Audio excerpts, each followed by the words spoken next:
നമുക്ക് 9ാം ക്ലാസ്സിൻ്റെ അർദ്ധവാർഷിക പരീക്ഷയുടെ ചോദ്യപേപ്പർ നോക്കാം. കുറച്ച് ബുദ്ധിമുട്ടായിരുന്നു അല്ലേ പരീക്ഷ? എന്തായാലും നമുക്ക് ക്വസ്റ്റ്യൻ പേപ്പർ ഡിസ്കസ് ചെയ്യാം. ബ്രാക്കറ്റിൽ നിന്നും ശരിയായ ഉത്തരം തിരഞ്ഞെടുത്ത് എഴുതുക. ഒന്നാമത്തെ ചോദ്യം, ശൗലിനെ സ്നാനപ്പെടുത്തിയത് ആര്? അനന്യാസ് ആണ് അതിൻ്റെ ഉത്തരം. രണ്ടാമത്തെ ചോദ്യം, ബർന്നബാസിൻ്റെ സ്വദേശം ഏത്? സൈപ്രസ് അല്ലെങ്കിൽ കുപ്രോസ് എന്നാണ് ബർന്നബാസിൻ്റെ സ്ഥലത്തിൻ്റെ പേര്. ഇനി മൂന്നാമത്തെ ചോദ്യം, അക്വില പ്രിസ്കില ദമ്പതികളുടെ തൊഴിൽ എന്തായിരുന്നു? അവർ കൂടാരപ്പണി ചെയ്യുന്നവരായിരുന്നു. നാലാമത്തെ ചോദ്യം, താഴെ പറയുന്നവരിൽ വലിയ പ്രവാചകന്മാരുടെ ഗണത്തിൽ വരാത്തതാര്? സക്കറിയ പ്രവാചകനാണ് വലിയ പ്രവാചകന്മാരുടെ ഗണത്തിൽ വരാത്തത്. അഞ്ചാമത്തെ ചോദ്യം, വ്യക്തിജീവിതത്തിലെ അപജയം വെളിവാക്കുവാൻ ഏറ്റവും നല്ല ഉദാഹരണം പ്രവാചകന്റെ ഭാര്യ തന്നെയായിരുന്നു എന്ന് പറയുന്നത് ആരെക്കുറിച്ചാണ്? ഹോശയെക്കുറിച്ചാണ് ഇങ്ങനെ പറയുന്നത്. ഇനി ആറാമത്തെ ചോദ്യം, ബാബേൽ പ്രവാസകാലത്തെ കഷ്ടതയെ സൂചിപ്പിക്കുന്ന സങ്കീർത്തനം ഏത്? 137 സങ്കീർത്തനമാണ് കഷ്ടതയെ സൂചിപ്പിക്കുന്നത്. ഏഴാമത്തെ ചോദ്യം, നമ്മുടെ ആത്യന്തിക ലക്ഷ്യം എന്ത്? ദൈവീകരണമാണ് നമ്മുടെ ആത്യന്തിക ലക്ഷ്യം. എട്ടാമത്തെ ചോദ്യം, ഈ വർഷത്തെ സഭാദിന തീയതി തിരഞ്ഞെടുക്കുക. ഇതൊരു ജനറൽ ക്വസ്റ്റ്യൻ ആയിരുന്നു. ഏപ്രിൽ 6 തീയതി ആയിരുന്നു ഈ വർഷത്തെ സഭാദിന തീയതി. ഇനി പൂരിപ്പിക്കാനുള്ള ചോദ്യം, ക്വസ്റ്റ്യൻ നമ്പർ 9, കണ്ടിന്നേ ദിവസം ഞങ്ങളുടെ തലകളുയർത്തി ഡാഷ് സ്തുതി ചെയ്യുന്നു. എന്താണ്? കണ്ടിന്നേ ദിവസം ഞങ്ങളുടെ തലകളുയർത്തി നിൻ കൃപയെ സ്തുതി ചെയ്യുന്നു. നിൻ കൃപയെ എന്നതാണ് ആ ഡാഷിന്റെ ഭാഗത്ത് വരേണ്ടത്. ഇനി 10 അങ്ങനെ ഒരു ചോദ്യമാണ്, തീക്കൽ പാറ ജലം നൽകി എസ്തീറ മത്സ്യവുമേകി. അപ്പൊ എസ്തീറ മത്സ്യവുമേകി എന്നതാണ് അതിന്റെ ഉത്തരം. 11ാമത്തെ ചോദ്യം, തീക്കെടുത്തവൻ എന്നും തെയോഫോറസ് എന്നും വിളിക്കപ്പെടുന്ന പിതാവായിരുന്നു മാർ ഇഗ്നാത്തിയോസ് നൂറോനോ അല്ലെ. 12ാമത്തെ ചോദ്യം, അൽവാരിസ് മാർ യൂലിയോസിന്റെ ആത്മകഥയുടെ പേര് ഡാഷ് എന്നാകുന്നു? പാട്രിയോട്ട് ആൻഡ് സെയിന്റ് എന്നാണ് നമ്മുടെ അൽവാരിസ് മാർ യൂലിയോസ് തിരുമേനിയുടെ ആത്മകഥയുടെ പേര്. 13ാമത്തെ ചോദ്യം, ഞാൻ നട്ടു ഡാഷ് നനച്ചു ദൈവമത്രേ വളരുമാറാക്കിയത്? ഞാൻ നട്ടു, അപ്പല്ലോസ് നനച്ചു, ദൈവമത്രേ വളരുമാറാക്കിയത്. അപ്പല്ലോസ് എന്നതാണ് അതിന്റെ ഉത്തരം. ഇനി ഒറ്റ വാചകത്തിൽ ഉത്തരം എഴുതാനുള്ള ചോദ്യം, 1054 ഉണ്ടായ സഭാവിഭജനത്തിന് കാരണമായ വിശ്വാസ വ്യത്യാസം എന്തായിരുന്നു? പരിശുദ്ധാത്മാവിന്റെ പുറപ്പാടിനെ ചൊല്ലിയുള്ള തർക്കമായിരുന്നു അതിന്റെ വിശ്വാസ വ്യത്യാസം എന്ന് പറയുന്നത്. ഇനി 15ാമത്തെ ചോദ്യം, അലസത ലേശം ബാധിച്ചാൽ ഉണ്ടാകുന്ന പ്രത്യാഘാതം എന്ത്?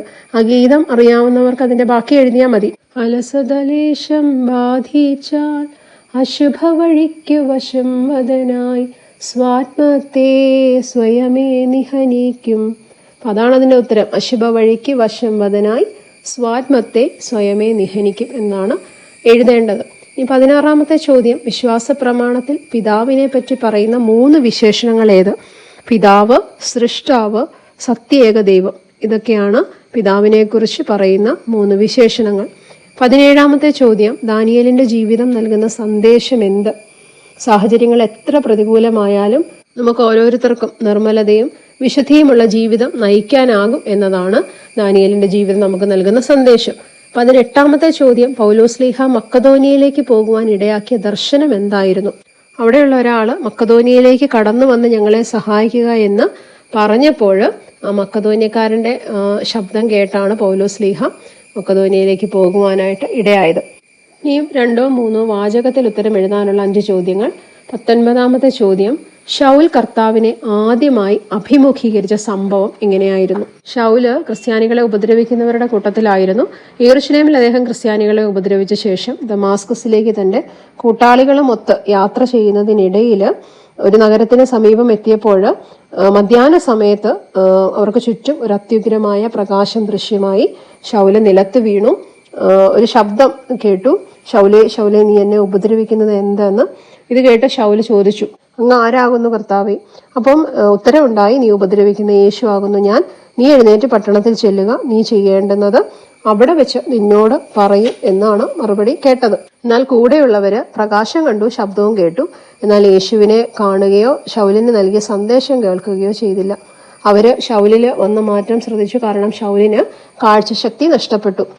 ഇതാണ് കർത്താവിനെ ആദ്യമായിട്ട് ശൗല് അഭിമുഖീകരിച്ചതായിട്ടുള്ള സംഭവം.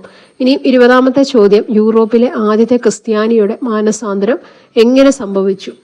യൂറോപ്പിലെ ആദ്യത്തെ ക്രിസ്ത്യാനിയായിട്ട് വിശേഷിപ്പിക്കപ്പെടുന്നത് ലുദിയയാണ്. തൂയ തൈരക്കാരിയും പട്ടുവസ്ത്രം വിൽക്കുന്നവളുമായിരുന്നു ലുദിയ. ഭക്തിയുള്ള ഒരു വനിതയായിരുന്നു. അവിടെ സിനഗോഗ് ഇല്ലായിരുന്നു. അതുകൊണ്ട് അവർ പുഴയരികിലായിരുന്നു അവിടെയുള്ള സ്ത്രീകളൊക്കെ ആരാധനയ്ക്ക് വന്നത്.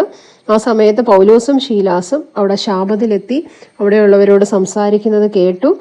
ഈ കേട്ട് ലുദിയ മാനസാന്തരപ്പെട്ട് അവളും അവളുടെ കുടുംബവും മാമോദിസ സ്വീകരിച്ച് ക്രിസ്ത്യാനികളായി മാറി. ഇതാണ് ആ സംഭവം. ഇനി 21-ാമത്തെ ചോദ്യം, പ്രഭാതത്തിന്റെ ലുത്തിനിയയിൽ സന്തോഷകരമായ ജീവിതത്തിനുള്ള 3 കാര്യങ്ങൾ ദൈവത്തോട് ആവശ്യപ്പെടുന്നു. ഏതെല്ലാം? ശക്തിയിൽ കവിഞ്ഞ പരീക്ഷകളിൽ നിന്നും ഒഴിവാക്കണം, അസഹനീയമായ രോഗങ്ങളെ നിരോധിക്കണം, ഞങ്ങളുടെ പാപങ്ങൾ നിമിത്തം വന്നുകൂടാവുന്ന ശിക്ഷകൾ ഒഴിവാക്കണം.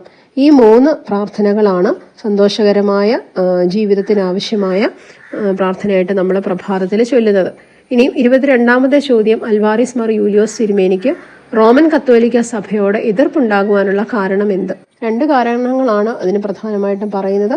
ഒന്ന്, ആന്തരികമായ വ്യതിയാനം സംഭവിക്കാതെ ആചാരാനുഷ്ഠാനങ്ങളിലുള്ള റോമൻ കത്തോലിക്ക സഭയുടെ അതിര് കവിഞ്ഞ താല്പര്യം.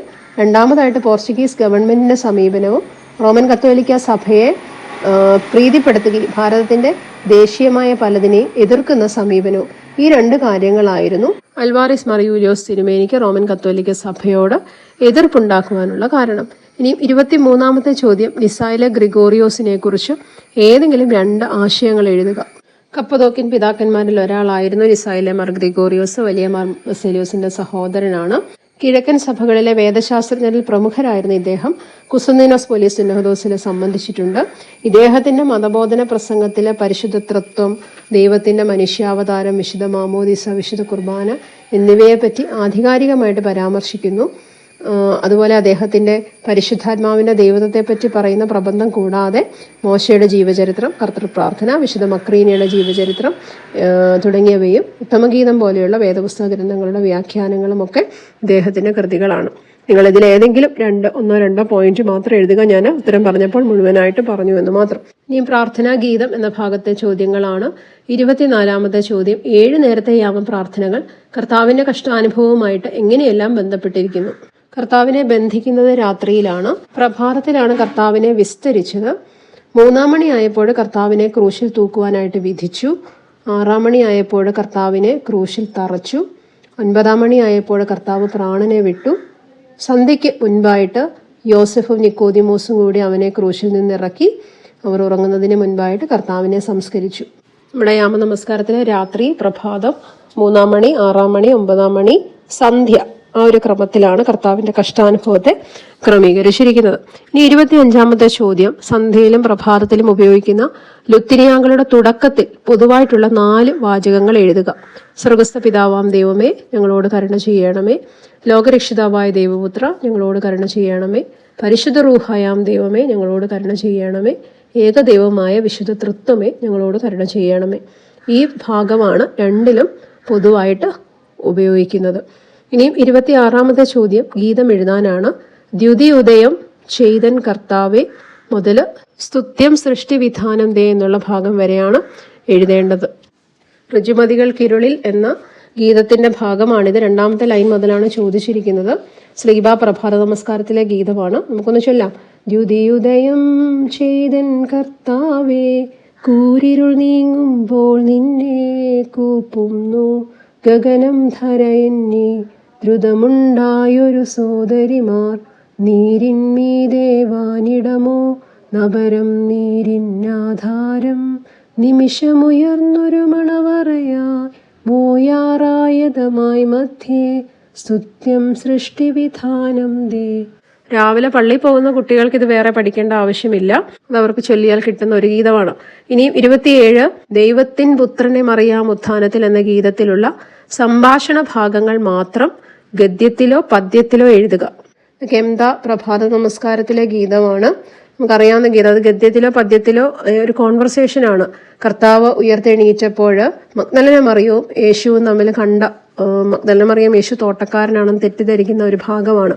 ആ ഒരു കോൺവെർസേഷൻ ഗീതമായിട്ട് അവിടെ എഴുതിയിരിക്കുന്നതാണ്. ഗീതമായിട്ടോ അല്ലെങ്കിൽ ഗദ്യമായിട്ടോ നിങ്ങൾക്കത് എഴുതാം. നമ്മൾ സംഭാഷണം അല്ലെങ്കിൽ കോൺവെർസേഷൻ ഇംഗ്ലീഷിലും മലയാളത്തിലും ഒക്കെ നിങ്ങൾക്ക് സ്കൂളിലുള്ളതാണ് അല്ലേ. അപ്പോൾ നമ്മൾ യേശു മറിയ എന്ന് പറഞ്ഞിട്ട് വേണം എഴുതാൻ. യേശു അല്ലെ മഗ്ദലന മറിയം എന്ന് സൈഡിൽ എഴുതിയിട്ട് വേണം എഴുതാൻ. അപ്പോൾ യേശു എന്ത് പറയുന്നു? 2 കുത്തിട്ടിട്ട് നീ എന്തിനു കരയുന്നു? അപ്പോഴും മറിയ പറയുന്നു, എന്നാഥനെ അവരെങ്ങോ കൊണ്ടുപോയി. അപ്പോൾ യേശു മറിയാമേ എന്ന് വിളിക്കുന്നു. അപ്പോൾ ആ ഒരു രീതിയിൽ വേണം നിങ്ങൾ എഴുതാൻ. യേശു എന്ന് എഴുതുക, ഹൈഫൻ ഇടുക, നീ അതിന് കരയുന്നു, പിന്നെ അതിൻ്റെ അടിയിൽ മറി എന്ന് എഴുതുക, ഹൈഫൻ ഇടുക, എന്നാഥനെ അവരെങ്ങോ കൊണ്ടുപോയി, അടിയിൽ യേശു, ഹൈഫൻ മറിയാമേ. ഇത്രയും ഒരു കോൺവെർസേഷനാണ് ആ ഒരു ഗീതത്തിൽ വരുന്നത്. ഇനിയും 28ാമത്തെ ചോദ്യം, 28ഉം 29ഉം ചോദ്യങ്ങൾ ഒരു പേജിൽ കവിയാതെ ഉപന്യസിക്കാനുള്ള ചോദ്യമാണ്. 28 യഹൂദന്മാരുടെ പ്രവാസകാലത്ത് മതജീവിതത്തിൽ വന്ന മാറ്റങ്ങൾ ഒരു പേജിൽ വിശദീകരിക്കുക. ഇത് പാഠം 3. അതിലൊരു ഹെഡിങ് തന്നെയുണ്ട്, സബ് ഹെഡിങ് ഉണ്ട്, പ്രവാസകാലത്തെ മതജീവിതത്തിൽ വന്ന മാറ്റങ്ങൾ. അതാണ് നിങ്ങൾ വിശദമായിട്ട് എഴുതേണ്ടത്. ഇനി 25ാമത്തെ ചോദ്യം, പൗലോസ്ലീഹായുടെ മിഷണറി യാത്രകളെ പറ്റി പൊതുവായി മനസ്സിലാക്കാവുന്ന കാര്യങ്ങളേവ. ഈ ഒരു ചോദ്യം എനിക്ക് തോന്നുന്നു ഞാൻ മോഡൽ ക്വസ്റ്റ്യൻ പേപ്പറിലും തന്ന ഒരു ചോദ്യമാണ്. പൗലോസ്ലീഹായുടെ 1ാം മിഷണറി യാത്ര എന്ന 7ാമത്തെ പാഠത്തിന്റെ ഫസ്റ്റ് പേജിൽ അതിന്റെ ഉത്തരമുണ്ട്. 1 സഭയാണ് അധികാരപ്പെടുത്തി സുവിശേഷ പ്രവർത്തനത്തിനായിട്ട് അയച്ചത്. മിഷണറിമാരുടെ യാത്രയിലും പ്രവർത്തനത്തിലും പരിശുദ്ധാത്മ നടത്തിപ്പും ആലോചനയും അവർക്ക് ലഭിച്ചു. 3 അവർ പട്ടണങ്ങൾ കേന്ദ്രീകരിച്ച് പ്രവർത്തിച്ചു. 4 ആദ്യം യഹൂദ സമൂഹത്തിലും പിന്നീട് വിജാതീയ സമൂഹത്തിലും എന്ന രീതിയാണ് പിന്തുടർന്നത്. 7 ഒറ്റയ്ക്കായിട്ടല്ല, പലപ്പോഴും ഒരു കൂട്ടമായിട്ടാണ് സഞ്ചരിച്ചത്. 6 സുവിശേഷം പ്രസംഗിക്കുന്നതിനോടൊപ്പം രോഗികളെ സുഖപ്പെടുത്തി. ഈ പോയിന്റുകൾ ഹെഡിങ് ആക്കിയിട്ട് ഓരോ പോയിന്റിന്റെയും അടിയിൽ അതുമായിട്ട് ബന്ധപ്പെട്ട സംഭവങ്ങളും കൂടെ വിശദീകരിക്കുവാനായിട്ട് ശ്രദ്ധിക്കുക കേട്ടോ. ഇങ്ങനെയാകുമ്പോൾ മാത്രമേ ആ എസ്സേയുടെ ഒരു സ്ട്രക്ചറിലേക്ക് അത് വരികയുള്ളൂ. 1ഓ 2ഓ പോയിന്റ് ഓരോ ഹെഡിങ്ങിൻ്റെ അടിയിലേക്ക് ഇട്ടാൽ മതിയാവും. അപ്പോൾ നിങ്ങൾക്ക് ചോദ്യപേപ്പർ മനസ്സിലായി എന്ന് കരുതുന്നു.